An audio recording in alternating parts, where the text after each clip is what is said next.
spoken about Royal Mail quite a bit in this place. I've held my own Westminster Hall debate about it. I've had meetings with HQ. I've arranged meetings for my constituents with HQ. I've visited the delivery office. So I wasn't planning a very long speech today anyway. But each time I have spoken about Royal Mail, I've been very clear that our individual postmen and women are working very hard. There is a problem in the management of the service. I totally accept the changing nature of the service from, us sending far fewer letters now, sending many more parcels. I accept there have been staffing issues as well.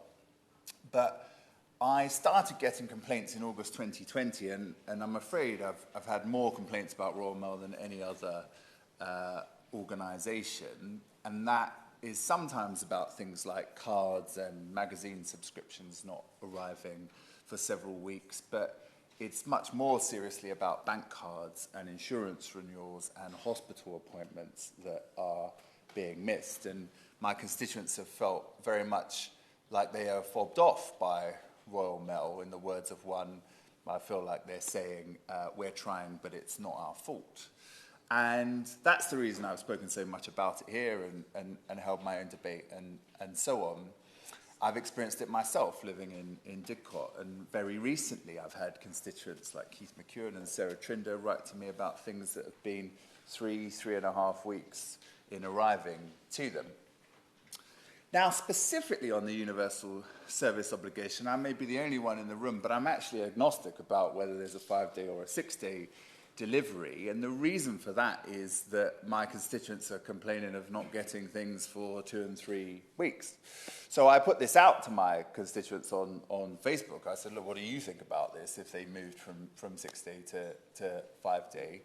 And I didn't get a huge number of responses to that poll, but 72% were quite happy with having a 5-day service if, and this is what they kept saying in their comments, if that service was reliable, if they actually were getting the 5 days, they were relaxed about not having the Saturday. Now, I totally hear what the Minister has said about the 6 days. I'm just saying I am personally agnostic, and what my constituents are most concerned about is that however many days the delivery is supposed to be, that it is reliable and that they get things in a timely fashion and they don't miss often quite serious things that they should have taken part in or done, because this sometimes means a financial cost as well as a health cost to them. So I'd be grateful when the Minister sums up if he can just outline however many days the government agrees that should be delivered, how we're going to drive up the reliability of the service, because we cannot keep seeing stamp price increases for a service that isn't being delivered.